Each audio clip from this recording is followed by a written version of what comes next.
Hi there, folks, and welcome back to Nippon Trading International's Japan Real Estate Podcast. I'm your host, Ziv Nakajima again, and this podcast is brought to you, among others, by Emil Gorgis of realestate.jp. He's a Tokyo real estate agent who specializes in serving international or mixed nationality families who are looking for the perfect family home. So Emil's an Australian. He's been living here in Japan for over 2 decades now, and for about half of that time, he's been buying, selling, and managing real estate properties in Tokyo on behalf of his own family and a great many happy clients. And he also acts as a mortgage broker on behalf of his clients. So he's got dedicated loan officers in many of the Japanese mega banks. And if you're a regular listener of the podcast, you probably already know him from our JREP, the Japan Real Estate Experts Panel sessions, which means that you're already aware of the fact that the man is an absolute fountain of wisdom on all things related to real estate in Japan, and in particular to family homes, the greater Tokyo metropolitan area, and mortgages. And most importantly, he's incredibly generous with his time and advice, which he's more than happy to provide at no cost or commitment to anyone asking. So if you've been thinking about buying your home in Tokyo, but you've been sitting on the fence for a while, or you just want to have a chat in English with a real expert, drop him a line on sales@realestate.jp. Hit him up today and start exploring your options. All right, it's that time of the year again. Hope you're as excited as I am. Towards the end of January to the middle of February is when we do 2 very special episodes every year. Our annual summary, which will happen in a few episodes' time, and this one, which is our yearly recap of your favorite episodes of the past year. So each of these 10 episodes, which we'll be playing a short segment of, have been listened to and downloaded thousands of times, and they represent the most popular content on the Japan Real Estate Podcast and the YouTube channel in 2023. Now, they range in topics and style, which to us demonstrates just how diverse our subscribers are. But they all have one thing in common. They are jam-packed with useful information on topics that we here on the podcast, by popular request, revisit and provide updates on a regular basis for. So without further ado, we will start at the bottom, which is by no means the bottom of the entire episode roster. We've clocked close to 70 episodes last year. Oh, but actually, before we go to the actual compilation, I just have to read this review to you. Recently posted on the iTunes store by a listener from the US. It just made my day. So this one is by Huntington Beach Swimmer. And they write, I've been following the Japan Real Estate Podcast for some time now, and I find this to be one of the most interesting and informative Japan-based sites and podcast of any sort, not just real estate. Ziv and his associates clearly know their market and business, and I always enjoy their talks together about all things related to real estate in Japan. Ziv selects some amazing guests to the podcast, people and businesses demonstrating a wide range of real estate needs, interests, and services. But best of all is Ziv's consummate professionalism, really, and hosting skills, as he's able to guide guests to the meat of the matter while also keeping things fun and human along the way. This is one of the few podcasts that I actually look for each week in my feed. Thank you, Ziv and team, for keeping it real, keeping it interesting, keeping it Japan, and keeping it coming. Man, I wish you could all see how flushed I am at the moment, even though I have read this one a few times already, of course. We truly appreciate you, folks. These kinds of reviews are what keeps us doing what we're doing, not to mention keeping us in business. So again, thank you for sharing the love and for your kind reviews. We're thrilled that you're finding value in the content that we put out. Okay, so for the top 10 episodes in ascending order, number 10 on the list was our first chat with Richard, the young Tokyo-based entrepreneur who was picking my brain about the ins and outs of starting a real estate business in Japan. Here's a part of that conversation having to do with the scope or potential expansion of such businesses in Japan, required capital, and barriers to entry. What do you think? What are your thoughts on the scope of the market? Like, how much can you expand with this sort of business? And what is the future looking like for this business? Well, Japan's the world's second biggest property market. It's transactions, and I think capital-wise, it's second only to the USA. Mm-hmm. And it's also the only country in Asia where land is freehold for non-resident buyers, or at least there's no limitations of any sort on non-resident buyers. Like Australia is also freehold, for example, but foreigners can only buy brand new off-the-plan development properties, right? they cannot buy a second-hand property that's got a tenant in it already, for example. So Japan is the only country in Asia Pacific, the only country in Asia Pacific that doesn't have any limitations on foreign buyers. So considering the size of the market and the transparency and the liquidity of the market, I see it as, I'd say, unless the population really shrinks beyond a certain point, I'd say it's an endless scope. I mean, definitely for a small company like ours, there's a lot of room to expand. Yeah.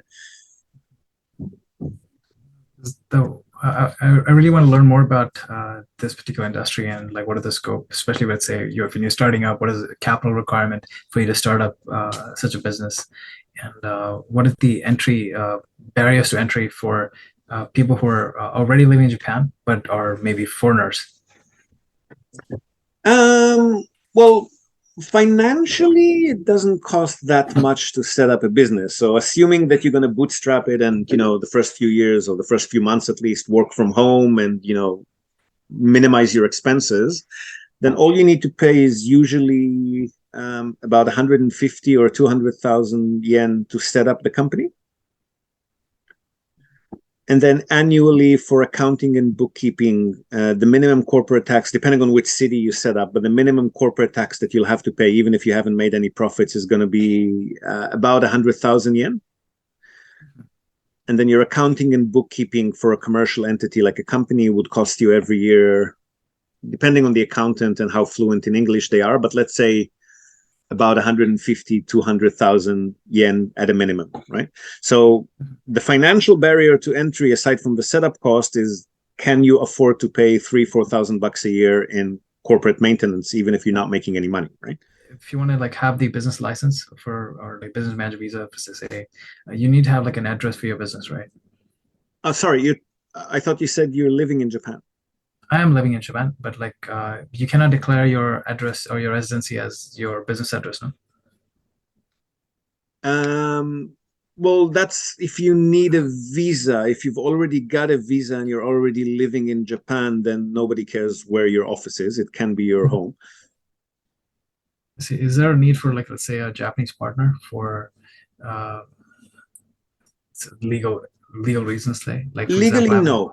Legally, no. But that's to answer the other part of your question about the barriers to entry. You're probably going to find that because if you're working in Japan's real estate market, even if your customers are all foreigners, the third parties that you're going to be dealing with on a regular basis are, of course, Japanese companies, Japanese sellers, Japanese organizations, and you'll probably find that a lot of them will be quite reluctant to work with a foreigner, even if you're very fluent in Japanese. So I would very much advise to have a Japanese partner who can handle at least the initial contact with any new company or new person that you want to be working with, right? So in our case, for example, once we've had a meeting with a particular realtor and we've done a deal or two with them, then I can call them up and say, hey, I got a customer coming. Can you meet us and take us to see some properties and stuff like that? So they know me. They already know that, my Japanese is not very proper. It's very casual. And, I don't dress or act or behave in exactly the way that they would expect me to. And it's fine because they already know who we are. But if I was to try and make the initial contact in the initial meeting and show up the way I am as a foreigner in a meeting for the first time with and the real estate industry is quite old school in Japan as well. It's not exactly cutting edge technology and international minded and so forth. So at least for the first contact with a Japanese entity, it's always good if that's conducted by a native Japanese person who can speak proper Keigo and everything. So I would definitely advise to get a Japanese partner. Yeah. Great conversation there. We've since had a follow-up conversation with Richard where we dive deeper into his specific business plan, which was also quite interesting. You can find links to both episodes, of course, as well as all of the other ones that we'll be paying segments of today in this episode's show notes. All right, so on to number 9. This was a JREP session, our Japan Real Estate Experts panel, and this one in particular featured Emil Gorgies, one of our panel members, schooling our listeners on the requirements for a home mortgage in Japan. So we can actually submit loans, loan applications on the client's behalf. So the client will, we get all the information from the client, get the client to fill out all the documents, and then we present it to the bank. We fax it to the bank actually. So You still do you? oh my God, the amount of faxes I do, like every house viewing. If I want to schedule a viewing, I need to fax my business card to them. I spend about 2,000 yen a month on online fax portals and so anyway, so so we had one client. So we do that. So anything about finance questions you have, like I do for as a foreigner in Japan, I do that very, very frequently. One of the big ones that comes up in terms of requirements for a foreigner to get financing is that you need to have permanent residency. Okay. And for the most part, that's true. In order to get 100% financing, yes, you need permanent residency quite frequently. There are situations where you do not, though. One of the common ones where you don't need permanent residency is if your spouse is a Japanese citizen or a permanent resident holder. That's kind of well known as well. But when both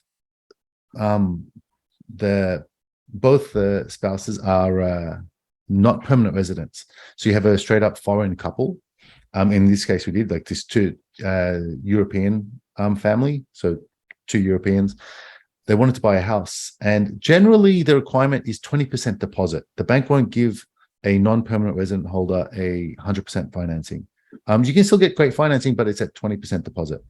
However, if you meet certain criteria, some banks can be a little bit more flexible with, like they can accept you as for 100% financing.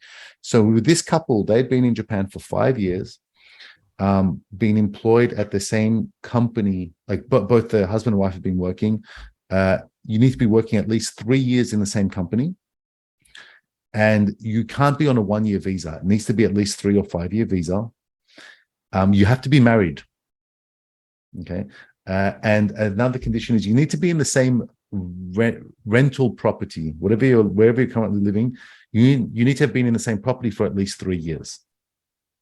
Okay, they want signs of stability. If they're going to give you 100% financing, they don't want indications that you can just sort of move willy-nilly, maybe accept a job offer overseas quite easily. So we got all these conditions met, and we were able to get them the full 100% property value financing. The property was 92 million yen. So it's at like, almost like 900,000 US. Well, much less now because of the exchange rate, but about that.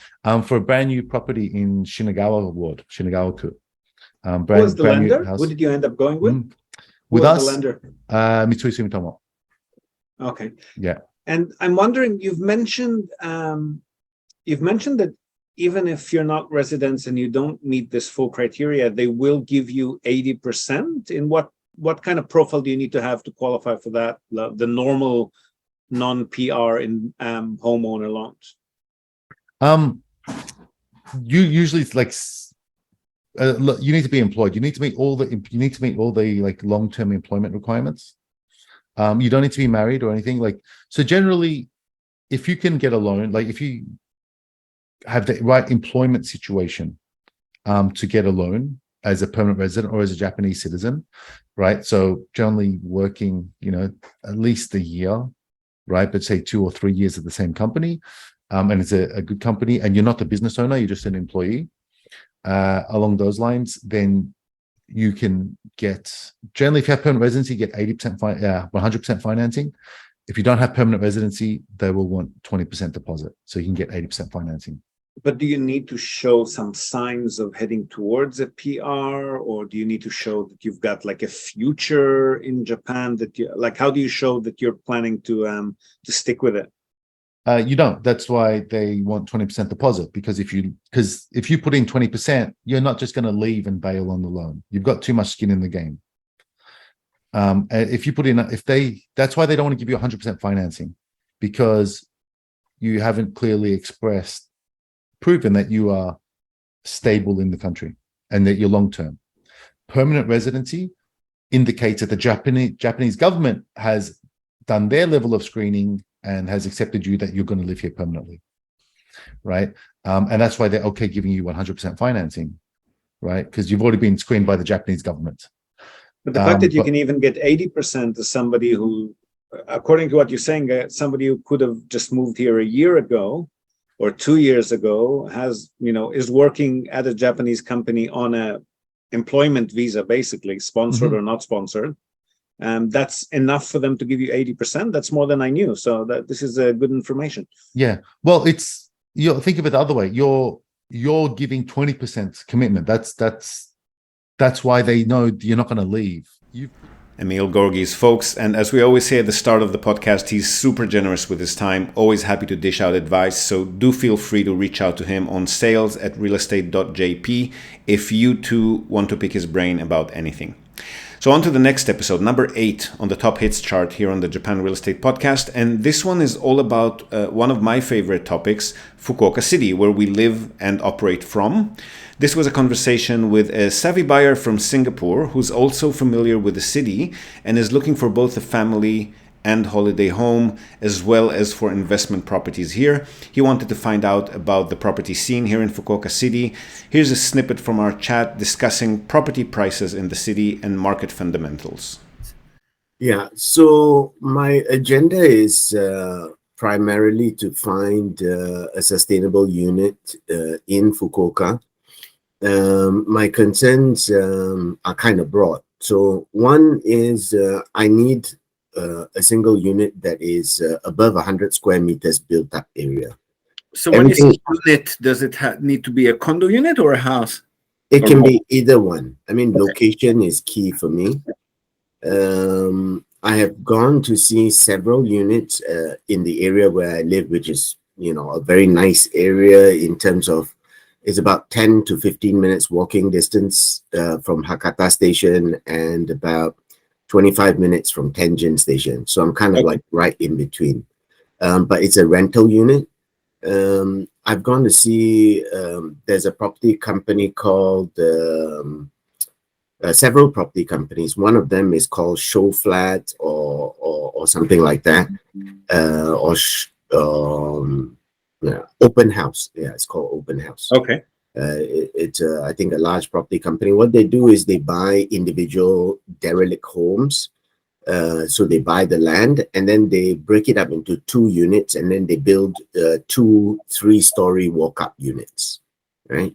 So these units are just way too small. I mean, you're talking about 4 bedrooms, 85 square meters, 3 floors. It's not sustainable. So I'm looking for something that is livable, comfortable. 3 floors, you'll be running up and down all day long. Oh yeah, and it's dangerous and not sustainable. As you get older, it doesn't become a livable asset. Or drunk, I can imagine. Well, booze is cheap in Japan, so yeah, that happens a lot. Now, if you've been following this podcast for a while, and in particular our JREP sessions, you're probably more than familiar with Blanca Kobayashi of Arc Reform. They're a bilingual renovation company serving clients in the Kanagawa and Kanto area, so Tokyo, Chiba, Saitama, Kawasaki, Yokohama. They can handle simple, small-scale projects as well as full house renovations, and they will work with you on the perfect design for your dream family home. But not only homes, Arc Reform also handle commercial property renovations, offices, restaurants, bars, shops, you name it, from traditional classics to the latest trends in interior design and renovations. So you want to email them for a free consultation and quote at info@arcreform.com. That's ARK reform, all one word, .com, and give your home or commercial space the love and care that it deserves. Okay. Yeah. So that's my first thing, right? How do I find a suitable place that is above 100 square meters of livable space? To purchase or to rent? To purchase. And you're buying in cash, right? Yeah. Also, all property companies would be happy to sell a property to you in cash. The problem might be the cultural differences where somebody like us comes in, but the properties are out there. It's not like it's hard to find. Question is, what's your budget? I mean, ideally, I would like to stick to $500,000. If I'm forced to go above that, I don't think you would be in Fukuoka. But I mean, if you're buying in, right on Momochi Beach in those towers, then maybe. But otherwise, yeah, it shouldn't be an issue. My friend just bought a I think, brand new one that's about the type you're describing in Island City. Are you familiar with Island City? It's like a big residential development near Kyudai, one of the Kyudai campuses in Higashi-ku. And there, I mean, but he bought serious, luxurious tower living kind of thing. And even that, what I think about 300,000 brand new. So that's fantastic. Yeah. Yeah. So in the center of the city, if it's brand new, maybe 500,000, but you're not looking for brand new, are you? It doesn't need to be brand new. So my assumption is that brand new is that there is significant capital depreciation. Can you hear me? Yeah, it's from a tax perspective. It doesn't actually mean that the property is no longer serviceable or that market price will be very low. The tax depreciation that you're talking about is from a tax perspective only. The prices tend to hold regardless of that. So I missed. Yeah, so I'm saying the capital depreciation that you're describing is related to tax tables. In practice, if you're talking about market price, that doesn't really correspond with the depreciation life cycle. That's a completely different dynamic that drives those two. So what I've noticed is that, two compounds facing each other, equivalent square footage or square meters. One that is 30 years old is going for 350,000 USD. And the one that's opposite, that's 7 or 8 years old, is going for 500,000 USD. So I don't know.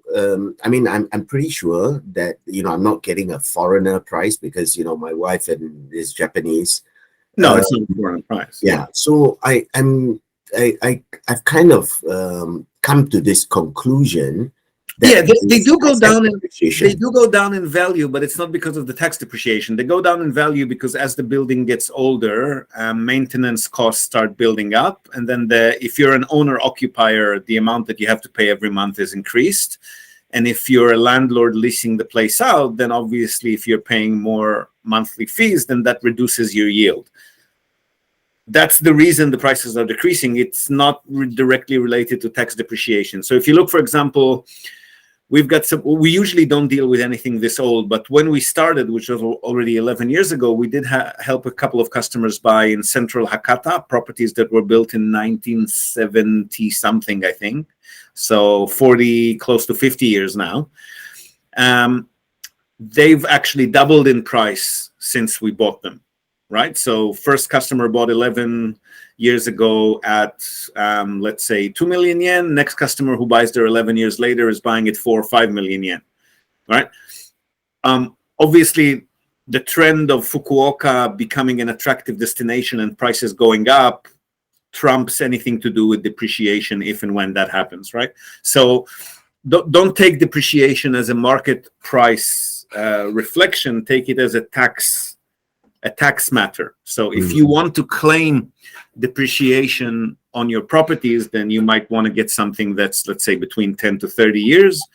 If you want to purchase something from a tax perspective that's already officially depreciated, by something older, but market prices will not be driven by that, or at least not by that alone. And the other factors that drive market trends are usually stronger than that. Understood. I mean, very, very good insights, right? As you know, putting all that aside, buying something that's 30 years and older does mean that you'll very quickly be paying a lot more on a monthly basis for maintenance and reserve funds. Fukuoka City, best city I've ever personally lived in, hands down, as I keep saying. And if you don't believe me, it's high time you came for a visit. What are you waiting for? The borders are open, flights are cheap. Come on down. All right, number 7. This one's a conversation with a really lovely couple from the US who are in the market for their very first investment property in Japan. Here's a segment of our conversation explaining the major differences between various property profiles and the advantages and disadvantages of each. Okay, and then what sort of property were you thinking of buying? So I have notes here. So I definitely want a mansion. It seems like the right move for us. And I think on your opening presentation, you said affordability, high yielding investment, and that sentence really resonated with me. So I think we would want to mention that, and I don't think we want a family. Wait, but I'm still lost. Are we talking investment property or a holiday Investment home for property. you? Investment Investment. property. Okay. I'm with you. Yeah, Yep. investment property. Yeah. Yep. Yeah. Because I think we're still going to be living in the States for quite a while. Well, family-sized mansion units, they'll cost more to renovate and repair between tenants just because they're bigger. So then there's more to the interior that needs to be done between tenants.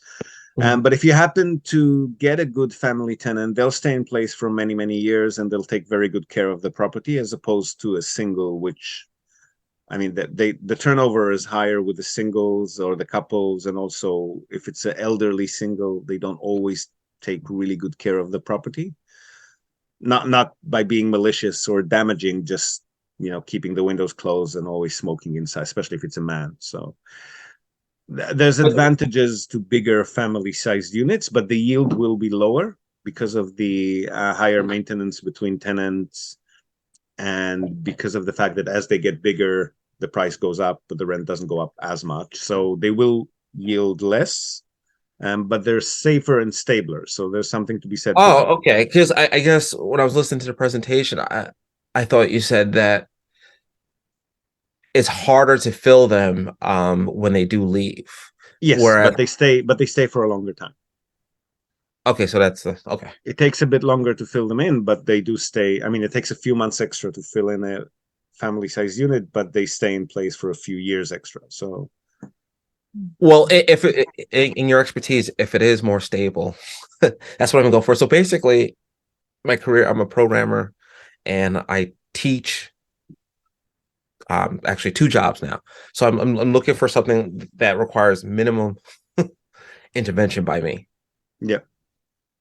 As So passive as they come. Yeah. Yes, exactly. So I'm looking for something safe, high yielding. Look, better quality tenants and better quality properties are less headache and less hands-on. But what you sacrifice is the yield. You get lower yield for that. Yeah, and I'm fine with that for the first property. If I can sleep good at night, I'm fine with a lower yield. It's Japan. You'll sleep good at night. It's not like there's going to be drug labs and squatters. I know. The United States has evictions and I know what it's like in the US. No, none of that happens here. So you'll sleep well. I mean, the only headaches you might have is if a unit stays vacant for a little bit longer, or if you got a single elderly tenant. The worst headache is if they die in the property, right? That can sometimes happen in Japan. But insurance is pretty good for those cases. So headaches in the sense of you'll have to constantly be on the phone and wonder what's happening, that's not going to happen in Japan. Wonderful. I want a predictable, as predictable as it can be. That's one of the main reasons people come here, is the stability and quiet of it all. Yeah. Okay, so that one started to dig in a bit deeper into the realities of property investment here in the land of the rising sun. And we do have quite a few more popular episodes on the list that we'll get to on this topic in a while. But the next one, number 6 in the list of your favorite episodes this year, is about both of your favorite topics. Again, property investments and holiday home purchases. And this was an audio-only chat with a new client who was trying to see how he could fit both holiday home and investment property into a budget of about $200,000. Here's a part of our conversation. We have one customer who recently purchased something similar to what you're describing for, I think, 12 or 13 million yen. Okay. But that's the rarity rather than the norm. So I would assume that you're going to be using at least 15, 16 million yen of the budget towards the holiday property. I see. Which then leaves us with up to about 10 million yen for the investment property. But I would maybe, if the plan is definitely to get both, I would maybe start with the holiday property, because that's going to be the more challenging one budget-wise. And then see what's left over once you've identified the kind of property that you want to purchase, then see what's left over for investment. So investment-wise, we can we can find a profitable studio or one-bedroom apartment, not a house. I wouldn't advise on houses as investment properties in Japan anyway, for the same reason. So condo unit, let's call it up to 1 bedroom plus dining kitchen, or sometimes it's going to be just a studio. We can find them for as cheap as maybe 3.5, 4 million yen in attractive locations. But obviously, the more we can put into it, the better the location will be, the newer the building would be, and then the tenant profile is a bit better too. Again, there's no ghettos in Japan, but it's still better to get a young professional as opposed to an elderly guy who smokes in the property and dies there, right? Yeah. So maybe we should start with looking at holiday homes just to give you an idea of what prices are like. I'm assuming you've already searched on yourself a little bit as well. I have. I've been focusing on the investment property more so than the holiday home. Okay. For my own sort of research. Yeah, I mean, I understand. I'm kind of thinking about it the other way, is that the holiday home is almost a nice to have. At this point.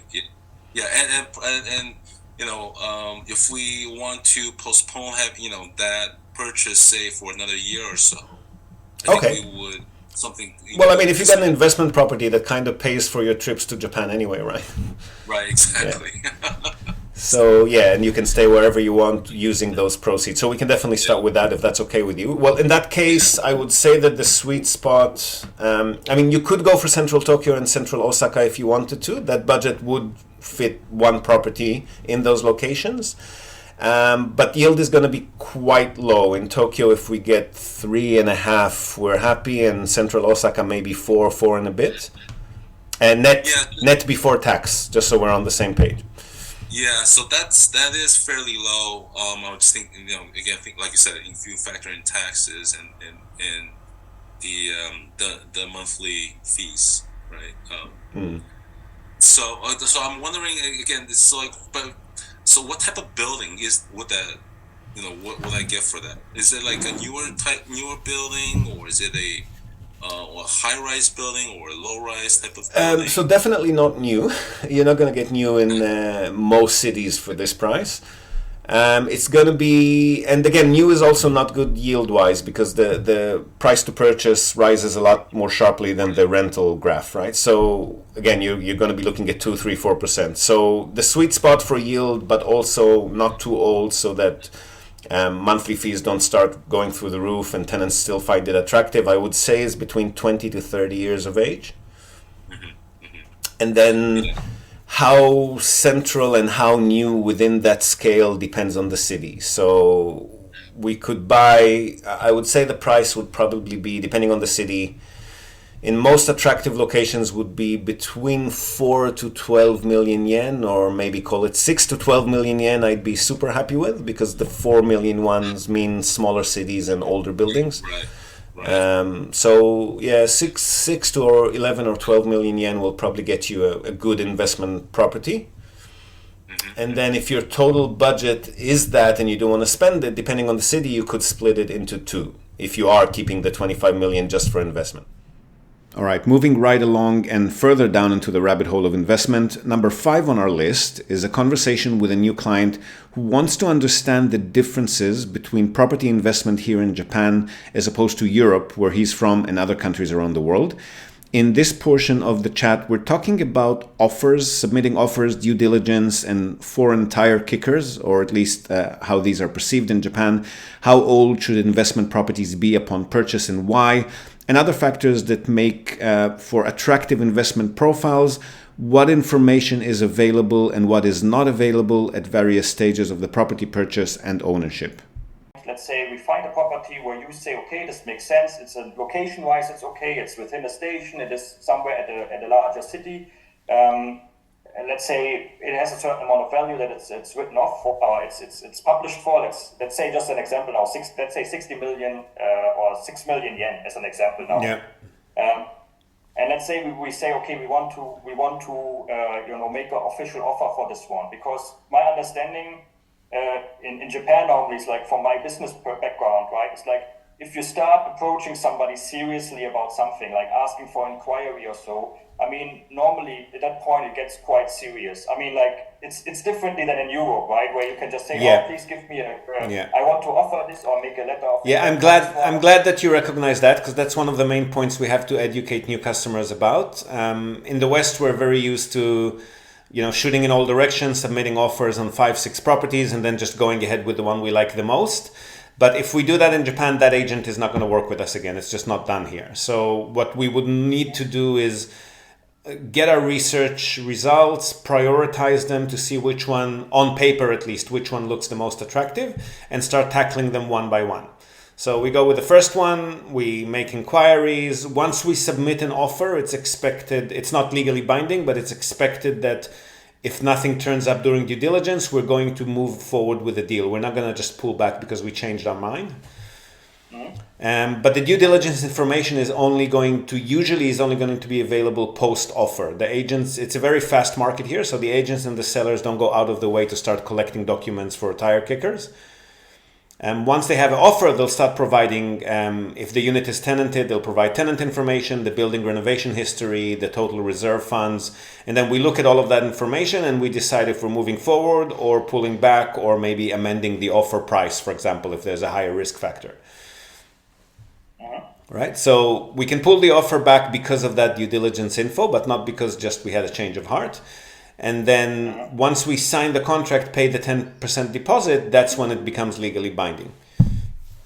Okay, so from that point onwards, it's basically like a legal binding contract, and then it will run down the road to, of course, getting all the legal things in place and to doing the transfer. Whatever you're used to from any other country, yeah. Yeah, okay. Definitely Singapore and Germany, it's very similar. Sorry? Sorry to interrupt, but that means also basically for the due diligence, we don't have any documents up to the point when we make an offer. That means that we have to do a bit of the, let's say, research. Basically it's like the agent is recommending, of course, but let's say they will, of course, look into and sort out already from the gut feeling also, okay, this one might not be anything because, it's maybe too old or, we're usually not going to get to the offer stage if something is too old. So the properties that we'll research for you will be, we like to look at properties up to 30 years of age, not beyond that, because that's the age when building fees tend to rise up more sharply because the building requires more maintenance, and that's also when developers start sniffing around to see if they can convince everyone to sell cheaply.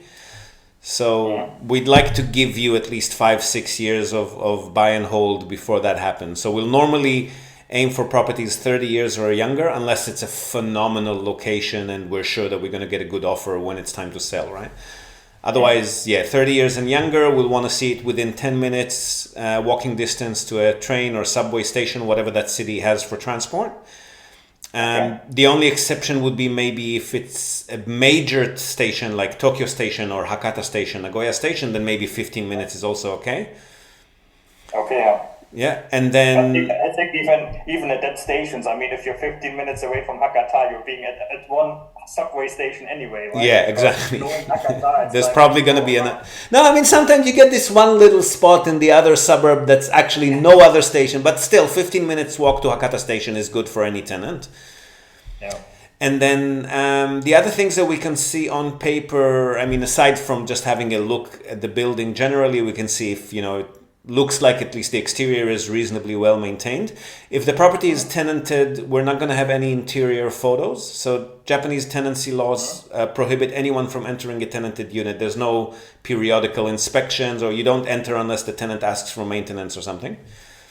Okay. So we can go for vacant units if you prefer. If the location is very attractive, it should be easy to find a tenant for them.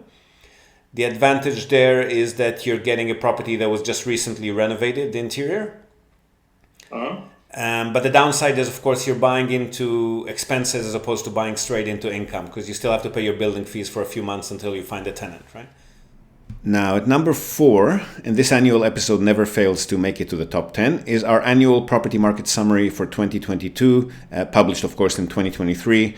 In this segment, we discuss the residual effects of the pandemic at its tail end on Japan's property market, as well as new tax breaks for buyers, demand from foreign investors, and various opportunities that are available in various sectors in the market.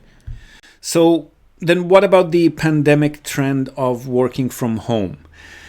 Well, similar to the rest of the world, a lot of people who can do prefer to work from home now, and companies in Japan as well, some of them begrudgingly, obviously, but they are trying to accommodate staff if and when they can in the same way they've been doing in the last 3 years. So that means leasing smaller satellite offices near the suburbs where people live, finding other flexible arrangements for them. That's all still going on. Yahoo Japan, for instance, now boasts 90% remote work, they say, and they allow employees to log in from anywhere in Japan. NTT as well, Japan's biggest telco, moved some of its head office functions to Gunma Prefecture and Kyoto.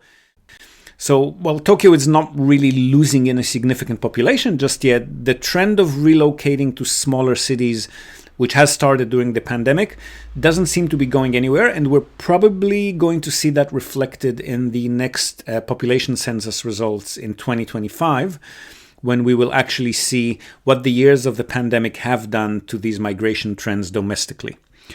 According to a recent trend, though, just under 30% of employment in Japan is now conducted remotely, and 80% of those who were interviewed did survey saying that they wish to continue this working style. So teleworking is definitely here to stay in Japan as well, with all that entails. So the stuff that we've been discussing in the last 3 years: larger home office, bigger floor plans, more infrastructures in smaller suburbs and towns to enable work from home. And who knows, hopefully maybe even some rural rejuvenation. We'll see how that goes. Now, other developments from last year. The Ministry of Land and Infrastructures has announced some significant tax breaks for mortgages and gift/inheritance tax, which were levied on personal homes. And that is hopefully going to encourage more families to buy their first homes, particularly the ones with middle-class incomes, and maybe stimulate residential investments a little bit, improve the quality of housing stock. We'll see how that one plays out as well, but definitely an interesting initiative. On the residential front, super strong demand from foreign institutional investors who have now priced out local REITs, apparently, Japanese real estate investment trusts. The old Tokyo and Osaka yields are good enough for us mantra still holds true for institutional investors. So again, things are looking good for this sector as well in 2023. The Bank of Japan's April announcement of the coming year's economic policy is of interest, as is the progress of the recovering tourist industry, which we've mentioned. But all in all, plenty of good opportunities to be had in Japan, similar to previous years. And as usual, diversifying any portfolio with some safe and stable assets that are also geographical hedge, never a bad idea for anyone. And Japan does tick most of these boxes for a large number of buyers, and will most likely continue to do that. All right, we're here. Your top 3 episodes of 2023. These are the ones that you viewed, liked, and shared the most last year. And to kick the top 3 off, this one is another JREP session in which we welcome one of our longtime listeners and fans to the podcast to have some questions asked and answered live by the panel. His first and probably most interesting question, which we've tried to answer to the best of our ability, was related to Japan's declining population. Here's that part of the conversation. All right, I'll start with question 1 here. Both Japan's low birth rate and aging population seem like they'll have a negative impact on real estate demand in the future. How should investors view this problem, and what steps are Japan taking to alleviate this impending population crisis? Okay, well, investment-wise, let's leave the last part of the last question out of it, because I have no idea what Japan is doing about it personally. Does anybody else know what Japan is doing about the population decline? Any policies? They're doing a bunch of stuff, but none of it's all misaligned with the needs. So yeah, they are trying to encourage right now, like giving a little extra money here and there for families with children. They are trying to let me comment on that. You're just talking about the end per kid thing. Emil doesn't like it when we go off topic, but this is important, man. No. It's a very relevant question, right? It's not my expertise to speak to it. Yeah. So they're Blanca, you're talking about the million yen per kid thing? No, even like, for example, they are like, I don't know how Tokyo, but Tokyo is also encouraging families. They are giving them a little extra money here and there if you apply. We now even got a paper, something like that. They will give us an extra incentive, like a support for gas cost. Having a child, basically. And Yeah, then they've also said that they'll like alleviate or reduce or maybe eliminate student debt, which I didn't even know was that big of an issue in Japan in the first place. it's not a big, I don't think it's a big issue, because most families are very used to having savings account for children's studies. And because it's so common here, most families really does have it. Either the parents pay for it or the grandparents pay for it. Now, here's some big news for anyone interested in akiya, the abandoned vacant homes that are abundant all around Japan for very attractive purchase prices. Akiya Mart, our latest sponsor, is a recently founded online search and discovery tool for Japanese real estate. Its user interface will be very familiar to users of Zillow or Redfin. The platform essentially scouts the internet for property listings, translates them into English, and displays prices in US dollars, all in one place and with a dynamic map interface that makes browsing, finding, and shortlisting your favorite properties a piece of cake. Which any of you who have been struggling with the dozens, if not hundreds, of Japanese property websites that are available online and their very clunky interface will probably find a real blessing. They've got already over 500,000 listings on the platform, and the database is expanding daily. Ranging from abandoned rural homes to luxury urban properties, Akiya Mart makes it easy to find your dream home in Japan, regardless of your budget. Now, while the platform is essentially free for use, here's an exclusive offer for listeners of the podcast. You can use the promo code NTI to receive $5 off Akiya Mart Pro. The subscription will unlock a bunch of very attractive features for you, including unrestricted access to the entire nationwide property database and a whole range of filters, which will help powercharge your search for that elusive perfect home and make it even easier. So hop over to akiya-mart.com, that's akiya-mart, akiya-mart.com, and kick off your search today. A lot of children's expenses in Japan is still covered by the grandparents, which is just crazy to me, but that's what it is. Mm-hmm. But also what I've heard now, and that it's kind of ridiculous, but still what it is they are trying to encourage mothers or support mothers to kind of get an extra education or requalify during their child stay, so they can actually go back to work. Because the biggest issue the generations younger than us, I think, is that the women are not really supported to go back to work, and then they will tell them that their experience is outdated because they were home for so long.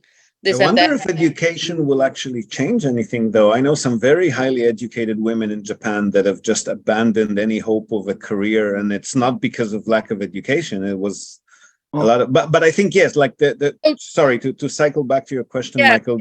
But they are trying from a little bit of from a wrong places. So we still don't know.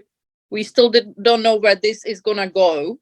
I believe this too. Yeah, I mean, it has to be, to address it. Really, it has to be either an increase in birth rate or an increase in immigration. Right? There's no other way to battle a declining population. So the policies are kind of, I don't know, I'd call them half-hearted, or maybe they're just, out of ignorance on what would actually work. But let's assume that that's not going to happen. So what is happening and has been happening for the last, let's say, 10, 15 years is that the smaller townships and the smaller villages are declining in population, but a lot of that means that they are just conglomerating into the bigger metropolitan centers, right? So if you look at the big cities, Sapporo, Osaka, Tokyo, Nagoya, Yokohama, Fukuoka, they're all gaining in population.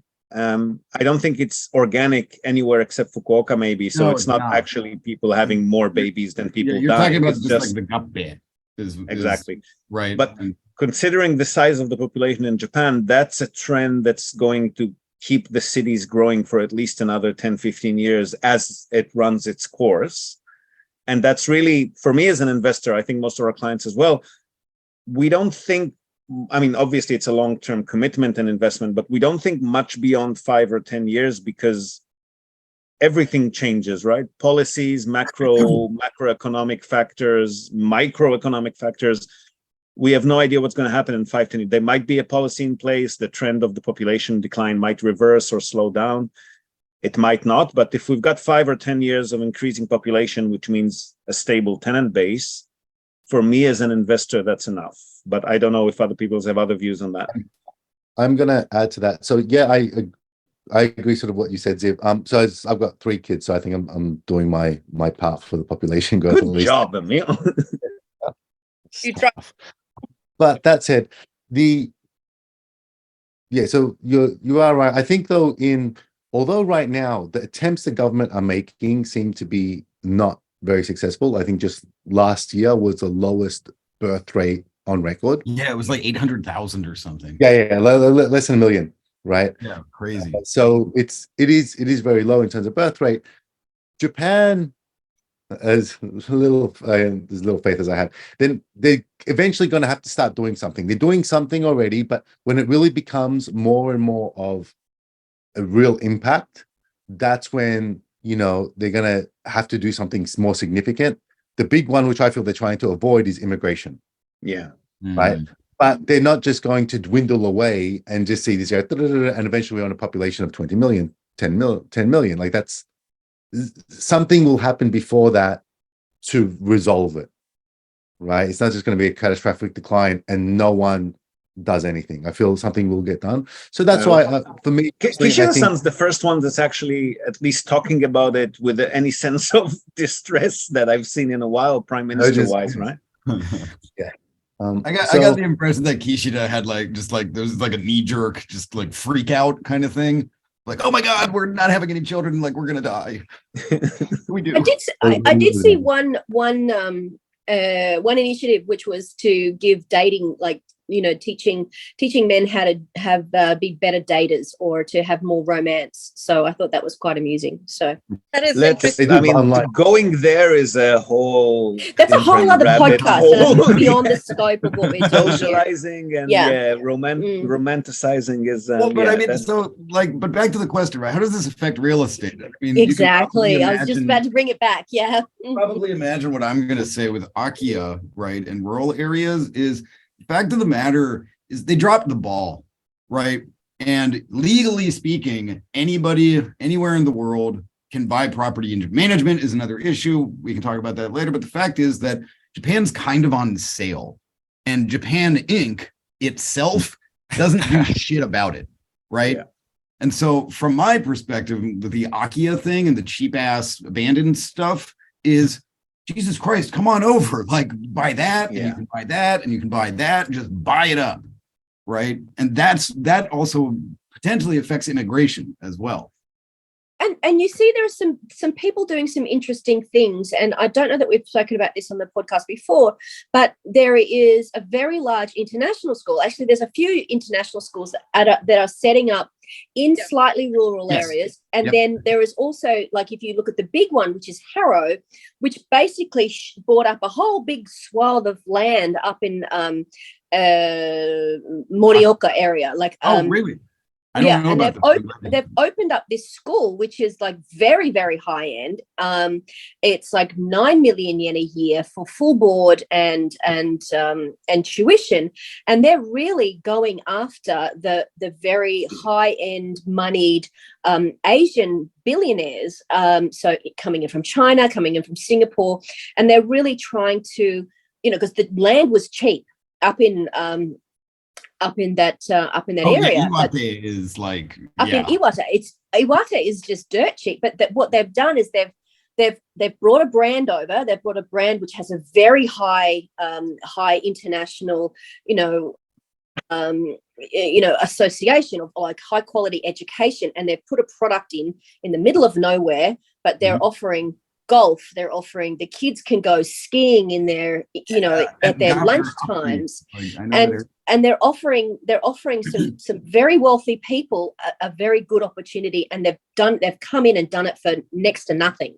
So, but investment wise, I mean, those kind of projects, whether it's a guest house or something more creative, like Matt was showing at the seminar last month, yes, they're not passive investments, right? You can't passively invest for rental income in the Japanese countryside. You're always going to be hands-on, right? Yeah. So here we go. Our second most popular episode this year is also one of the most important ones we've ever recorded. This is an explainer video that we've recorded on behalf of the Cheap Houses Japan newsletter and Instagram account. Cheap Houses Japan is one of the most well-known and highest regarded English resources for foreigners interested in Japan's akiya, which are vacant or abandoned homes that are often being sold very cheaply. Michael, who handpicks and collates the properties on the Cheap Houses Japan newsletter to his subscribers, has asked us to break down all aspects, the ins and outs of purchasing one of these properties. The bottom line being that people are unfortunately normally not aware of how complex, challenging, and just different to what they're used to in their countries of origin the process is. This segment of the conversation relates particularly to the challenges involved, but the entire 15 minutes video or audio episode is highly recommended for anyone interested in this fascinating market. Again, we'll link to it in this episode's show notes. If there's any must-view episodes in any of the ones we've sampled here, this is the one. So go watch or listen to it. You won't regret it. Super educational if you're interested in akiya. I'd say even eye-opening. The challenges there are usually related to mismatched expectations on both ends. So the Japanese side, again, as discussed previously, are used to things going by the book. They're not used to people coming in, waving loads of cash, submitting multiple offers, and then deciding which one to go for.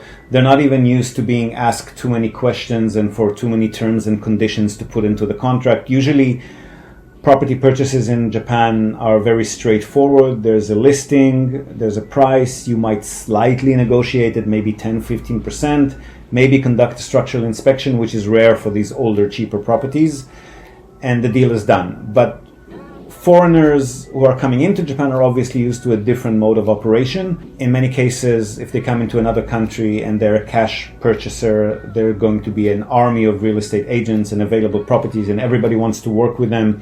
Everything moves very smoothly and quickly. The moment they submit an offer, it's accepted. 2 days later, they can get the documents. It just doesn't work that way here. And the more rural and cheaper the property is, the more slow everything is going to take. The less motivated sellers are. In many cases, it's just a property that's been in the family for ages, and it's the government pushing the seller to sell it.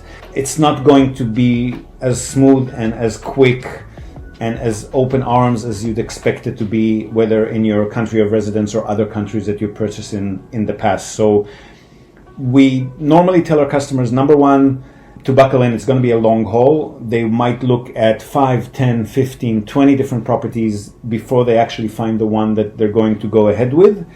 And even then, every stage of the process, again, the more rural, the cheaper the property, the more likely everything will take much longer.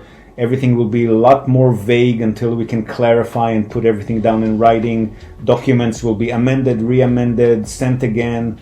Documents will have to be reproduced. Everything will take much, much longer. So definitely not a good idea to send us a list of properties and say, I'm coming in 2 months and I want everything to be settled by then. It's just not going to happen. You need to evaluate the properties one by one, see how long the projected process is going to take, and then start planning your first visit to the property. If you do it in advance, you're going to end up being frustrated and disappointed, and that's going to be the case if you expect things to move at the same pace or at the same smoothness that they do overseas. It just does not. Everything is by the book, everything is legal, everything will eventually happen, but it will take time and it's going to be more complicated, and there's going to be much more fiddliness to it than you're used to overseas. So again, buckle in, enjoy the ride. It's not going to be a fast process by any means.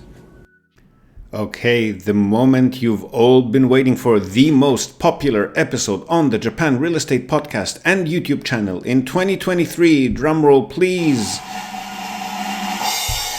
So this one is a webinar that Emil and I held for the alumni of Quantic Business School in Singapore.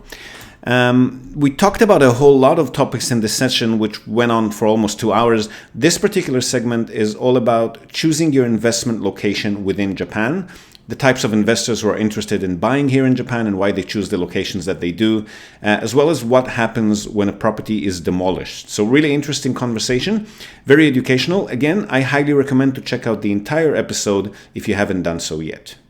All right, excellent. Thank you. Next question is about recommended, if you have any specific recommendations on places to invest in Japan, and specifically if you recommend Nagoya.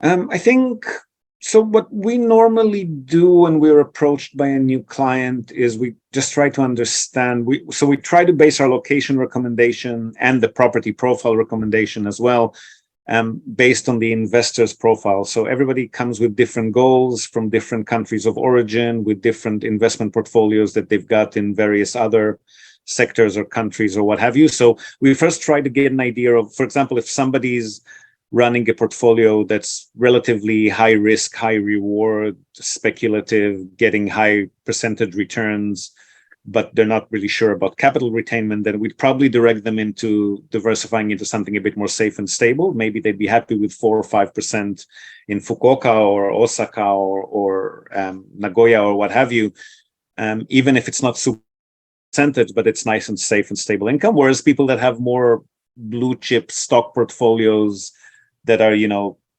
just really growing steadily but are not generating high dividends, then maybe they'd want to be more adventurous with their investment portfolio. So it really depends on the investor. Nagoya specifically has still not gone up in price as much as other locations in Japan. So it started on that track before COVID, when they put in the new Shinkansen between Tokyo and Nagoya, and they were clearing up a lot of old properties along the tracks, and it looked like Nagoya was kind of on a stellar path to price growth. But that's sort of petered off with COVID. So prices there are still quite attractive. Returns are higher than in other big cities, but the population is also a bit rougher around the edges. So Japan is still Japan. You don't have ghettos and crime labs and squatters and forced evictions, but if and when we do have payment issues or tenants that we, for some reason or another, are chronically late and we have to ask them to leave, then it does tend to happen a little bit more in Nagoya and a few other cities. We interrupt this broadcast to tell you about Tokyo Family Stays. They're a short-term rentals company in Tokyo, and they offer a home away from home experience, which is just perfect for remote working, quarantining, if that's still a thing, or if you just need somewhere quiet to get away from the world. They offer a variety of options for families, corporate relocations, or even if you're simply transitioning between homes in Tokyo.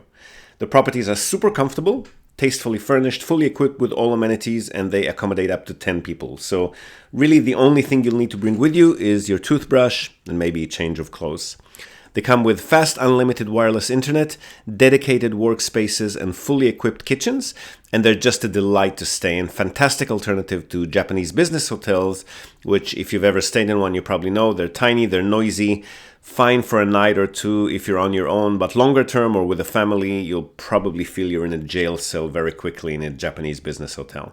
So if you want to give yourself a sense of space and freedom by renting a real home with comfortable Western beds, including all the necessities like baby bedding, children's toys, high chairs, etc., you definitely want to reach out to Tokyo Family Stays.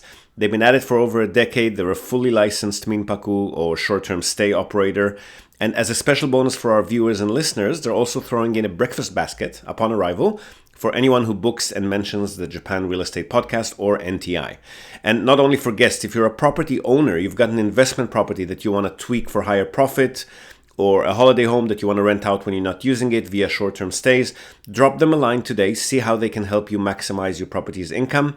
And again, as a special bonus to our viewers and listeners, they're also offering a free audit of your existing short-term stay listings without any obligation whatsoever. So feel free to reach out to them at tokyofamilystays.com. Well worth a visit. And again, if you're in the market for a family home in or around the Tokyo metropolitan area, Emil's your man. Don't be shy to reach out to him as well at sales@realestate.jp. And now, back to the podcast. And for me, I'm focused more on Tokyo. The numbers are not as attractive, in terms of rental yield as other cities. And then even within Tokyo, if you're closer into center, Ibis, Daiken-yama, Nakameguro, Shibuya, Shinjuku area, basically the popular ones that you see in the travel books, like real downtown, with great access and in the heart of everything. Of course, they tend to be even, more attractive to investors just because it's a nice area. So that kind of pushes up the capital value more than the rent increases. So that's why you get lower returns for newer properties and better locations. And then when you look on a more sort of countrywide scale, that's why Tokyo has lower returns than other regional cities, depending on your particular interest. If you think I just want to invest in Japan as a financial tool because I know it's generally safe and the yen is pretty good, like pretty stable, government is stable, then yeah, you can choose some other places. A lot of my clients, they'll often have some kind of connection to Japan. Maybe it's a Japanese spouse. Maybe they've lived here for for several years, so they kind of know what they like already. And often people buy what they know. So that's why, in my case, a lot of the clients are like, no, we've lived in Tokyo and we want to, maybe in the future be able to come back. So we want to buy in Tokyo. And within Tokyo, yeah, they want a nice kind of property. They'll only really consider the different returns based on different areas within sort of Tokyo and different ages of buildings, but they still want it to be quite central. And I think one of the questions I saw before is, is there a difference between I think the most recent question, between different wards, if you're in Shibuya-ku or Edogawa-ku or Musashinoshi, where Kichijoji is, or Setagaya-ku. Yes, the further away you get, like really central Tokyo, Azabu area, Shibuya ward, Meguro-ku, within sort of that southwest, west and southwest pocket around the Yamanote line, that's quite affluent. So they tend to be a bit more attractive. And then the further out you go within Tokyo, it gets a little bit less affluent, less attractive. And so that means the rental yields are a little bit better. If you want decent ones within Tokyo, then out to Hachioji, for example, far out west. It's still Tokyo, but it really is the far end of sort of you're getting out towards Tokyo. We interrupt this broadcast to tell you about Tokyo Family Stays. They're a short-term rentals company in Tokyo, and they offer a home away from home experience, which is just perfect for remote working, quarantining, if that's still a thing, or if you just need somewhere quiet to get away from the world. They offer a variety of options for families, corporate relocations, or even if you're simply transitioning between homes in Tokyo. The properties are super comfortable, tastefully furnished, fully equipped with all amenities, and they accommodate up to 10 people. So really the only thing you'll need to bring with you is your toothbrush and maybe a change of clothes. They come with fast unlimited wireless internet, dedicated workspaces, and fully equipped kitchens, and they're just a delight to stay in. Fantastic alternative to Japanese business hotels, which if you've ever stayed in one, you probably know they're tiny, they're noisy, fine for a night or two if you're on your own, but longer term or with a family, you'll probably feel you're in a jail cell very quickly in a Japanese business hotel. So if you want to give yourself a sense of space and freedom by renting a real home with comfortable Western beds, including all the necessities like baby bedding, children's toys, high chairs, etc., you definitely want to reach out to Tokyo Family Stays. They've been at it for over a decade. They're a fully licensed minpaku or short-term stay operator. And as a special bonus for our viewers and listeners, they're also throwing in a breakfast basket upon arrival for anyone who books and mentions the Japan Real Estate Podcast or NTI.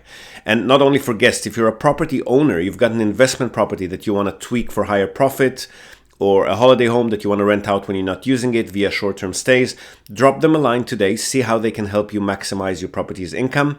And again, as a special bonus to our viewers and listeners, they're also offering a free audit of your existing short-term stay listings without any obligation whatsoever.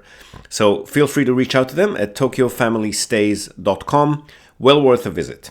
And again, if you're in the market for a family home in or around the Tokyo metropolitan area, Emil's your man. Don't be shy to reach out to him as well at sales@realestate.jp. And now, back to the podcast. All right, thank you. Jumping back on the depreciation topic in practical terms, if a property where you have an apartment inside is demolished, how does that work? So how does that work depreciation wise, or? Well, no, what happens to your property? So you have a property, a mansion, and a small apartment building in a bigger building, and that is set to be demolished. How do you exit the property, or what happens to yours? Is it even possible that they demolish it without your okay? Do you get bought out? Do you get a new property, or so in the end of the life cycle, does something like that exist? So it's rather the question sort of, I think the right phrasing for that question would be more along the lines of, how do they go about agreeing to tear down a building to begin with, and what happens? What is the process? So I believe it's about 80% of the owners need to agree. Yeah, exactly 80%. Yeah, they're working to change that to a lower percentage, but at the moment it's still 80%. Yeah, so 80% need to agree to tear it down. So that means that a lot of people just are fed up with the building. It's old, it's run down, it's falling apart. So 80% is a lot of people that don't like the building that they're living in and are willing to tear it down. Okay, and then they have to pay to rebuild it. So it doesn't actually happen too commonly. And even once they agree, it's almost a 7 to 10 year long process from when they agree to when it actually happens. But again, it's complex. It's like, so where are the people going to move? How are they going to fund it? Where is the money even coming from? Rather, what would happen if it's an old building? And realistically, when you're going to buy a property, it's probably not going to be close to that state. If we, as an investment or for your own home, it's not going to be at that kind of level that it needs to be sort of torn down in the next 1 to 2 decades. But if you do happen to sort of be in that situation, well, then it's like, well, how are they going to fund it? If you're not able to fund it, chances are that over 20% of the residents are not going to agree to it. If they are, it could be because a developer has come in and said, look, your particular building allows, like, the zoning in this, we can actually build 2 or 3 times the size of it. So what we'll do is, look, we'll let us get it, and we'll give you a new property within this new build complex that we build. You get a brand new one, and we'll give you a hotel or a property to live in for the 12 to 24 months it takes to build this next building. And you can get a new place, and we, as a developer, will make our money through selling all the other properties. But realistically, I think you won't be in a situation that the property you buy is going to get to that stage. Rather, what happens is the building just continually gets maintained, right? Even now, the 60-year-old buildings, rather the opposite. If they tear them down, the new property they can build may not be as big or will be equal in size to what is already there. So it's not really worth paying all that just to redo it, redo the same building, and you have to move out for 2 years. What they'll rather do is just continuously maintain and take care of the existing building. What does often happen with these buildings that Emil was just describing is, so again, if you think about zoning regulations, they tend to get stricter over time. So in the past, there wasn't really much zoning regulations to speak of. And then they started saying, okay, well, the roads have to be this wide. This is a residential neighborhood. We need the spaces to be this much apart and so forth. So normally these days, zoning regulations for buildings that have been built decades ago are more strict. So it's not worth it for a developer to compensate, say, 100 unit owners if they're only going to be able to build a 20 or 30 unit block in that location. They're not going to give a unit or the equal compensation amount of a unit to each and every owner. So what they tend to do in these cases is, and that's another reason that we, for example, recommend not to go for buildings that are too old, is as the building reaches that 40-year mark again, the developers start sniffing around. They want to buy the plot, but they don't want to compensate that much. So they'll make they'll buy a few units in the building at normal market prices from some owners, and then that gives them voting rights on the owner union, and then they'll start pushing from within to convince owners to sell the building until they get to that 80%. And they take their time doing it too. If it's a good land plot, they'll take, in our case, what they've done it to us, it's taken them 6 years, I think, that they were working on the owner union until they managed to get that 80%. And then they'll buy it off people's hands at market price or slightly higher or slightly lower, but definitely not a super attractive deal. And there you have it. This brings to an end our annual compilation of our listeners' favorite episodes on the Japan Real Estate Podcast and YouTube channel. We would love to know which one was your favorite, whether it's one of the top 10 we featured here today or another. Let us know in the comments section of wherever you may have found this episode. Now, before we go, we're also, as always, going to tell you and also link to our other sponsor's website. That's Hiroshi Shimizu, immigration lawyer and administrative scrivener. If you're thinking about moving here on a more permanent basis, or you're already in Japan on some sort of a temporary visa and you want to switch to a longer term or permanent one, or if you're considering setting up a local company or a branch office of a foreign company and you've got any sort of business or visa related inquiries, or even if you just want to find out what your options are on any of these topics, feel free to contact Hiroshi Shimizu. You can find him at japanimmigrationexperts.com. And he can help you set up a company, apply for any kind of visa, or just provide you with the best advice and extremely affordable consultation related to these topics. And he's already done that for many of our listeners. So feel free to reach out to him. Again, that's japanimmigrationexperts.com, and you'll be well on your way. And that's it from us for today, folks. Hope you've enjoyed this episode of the Japan Real Estate Podcast. Do share it with your networks, and please let us know what you think. So leave us a short rating or review on the iTunes Store, on Spotify, or just drop us a line in the comment section of wherever you might have found this episode. We love hearing from you. Hope to have you with us again next time, and until then, have a great day or night ahead. Yoroshiku.